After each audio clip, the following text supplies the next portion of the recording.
The Watchtower teaches that the great harlot in the Bible, Babylon the Great, in Revelation, is false religion. And that they are not part of false religion. They're no part of Babylon the Great. Well,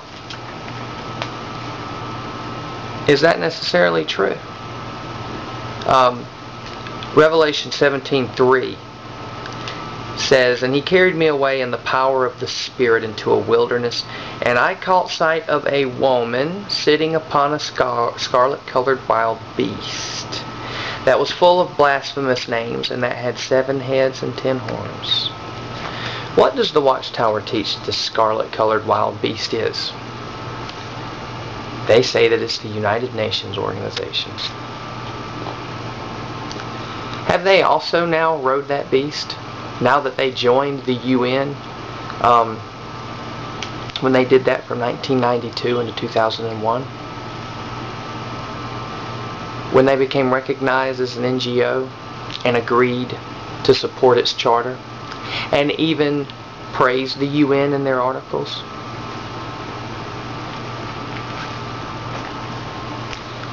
Let the reader use discernment. What do you think? Well, if it is true that they could also now be considered Babylon the Great, then what are you supposed to do? Everybody knows that Revelation says, "Get out of her, my people." But there's something else. And I'll just read the whole thing.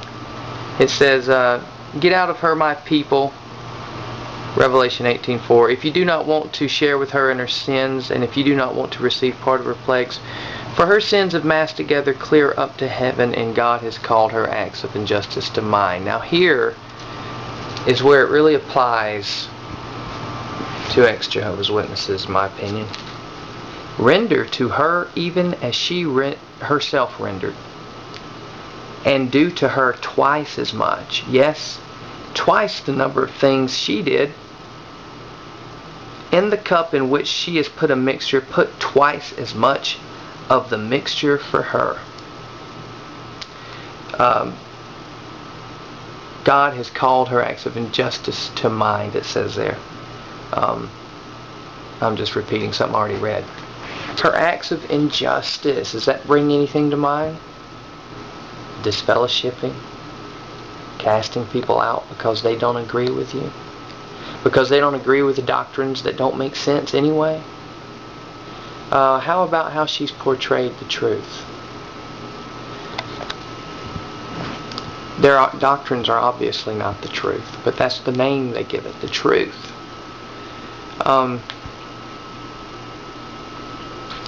Then it says to render to her twice as much as she's done. Now I'm not saying that we should go out and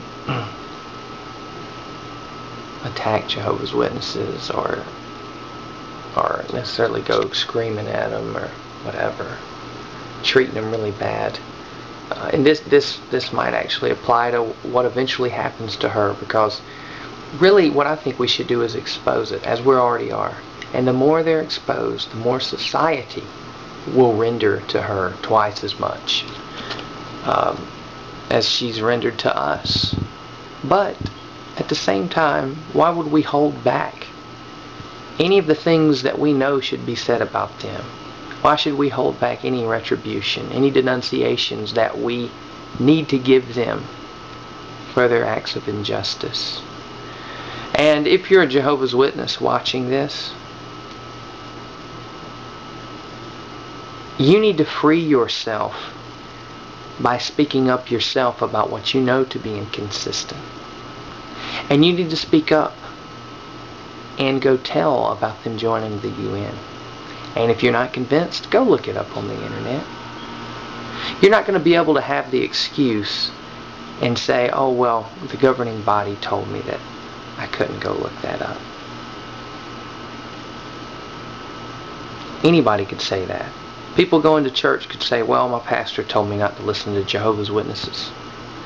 So, is that going to fly at Armageddon? Witnesses would say no, right? Well, why do you think the same doesn't apply to you?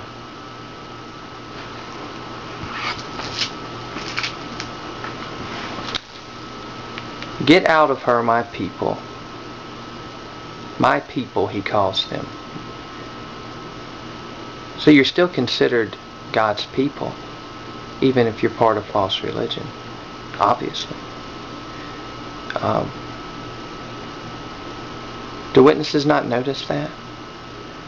Why does God call people in the churches, if it's true that Babylon the Great is the churches, why does he call them my people?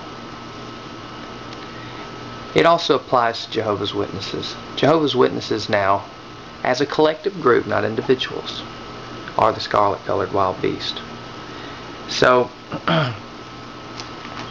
the way to get out of Babylon is, first of all, not to let anybody tell you that you can't speak your mind. I'm not saying you have to stop going to the meetings, although I don't know why you would, unless you're there to tell them what's happened. But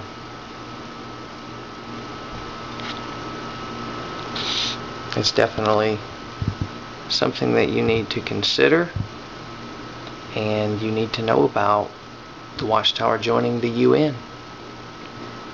You have to keep on the watch. You have to look. You have to use your discernment. But unless Jehovah's Witnesses unless Jehovah's Witnesses catch sight of the disgusting thing standing in a holy place, unless they catch sight of the woman sitting on the beast, they're not going to know what to do. So it's reasonable, because of the control they're under, that because they are trapped in Babylon, much like the Jews were trapped in Babylon back in the day. They were literally they were taken captive. They couldn't leave. Then today, witnesses are spiritually captive. They're told they can't read other things. They can't listen to what other churches have to teach, or they can't listen to other viewpoints. They can't listen to, or they're discouraged from pursuing higher education. They're discouraged from reading books about evolution, and etc. So it's reasonable that we who know better, we who used to be witnesses, who actually care about all this, should do something to snap them to their senses. And we always say, well, they're not going to listen anyway. You know, I've tried to talk to them. And that's true. They don't listen. But some do. Some are in there just like we were. And they need something to shock them to their senses. We kind of left for our different reasons, you know, whatever. But this whole UN and Watchtower ordeal has to be exposed. I don't know what we're going to do, but how we're going to expose it. I'd love to hear some opinions, some thoughts, some ideas. But we have to let the witnesses know about this.